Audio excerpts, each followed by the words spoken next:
Abavubuka abakedde ku ssettendekero w'e Makerere okugaba obupapula obuvumirira obukenuzi, poliisi ebayodde. You find me standing, you hold me this kind of way, we shall shed blood. With the who? I'm telling you, you fools, we're going to shed blood for this country. Wabula bagenze bawera okutuusibwa ku poliisi Wandegeya nga balangirira poliisi obunanfusi n'okugivuma.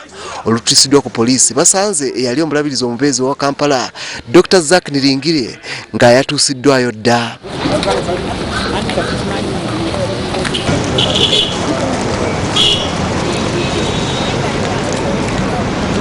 Bishop Zac Niringiye okukwatibwa naye asangiddwa mu bitundu by'e Makerere wamu ne banne abalala nga bagaba obupapula buno.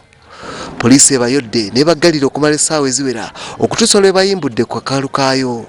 Wabula oluvuddeyo ne bawera nga bwe bagenda okweyongera okugenda mu maaso n'okulwanyisa obukenuzi obufukidde eggwanga ekizibu.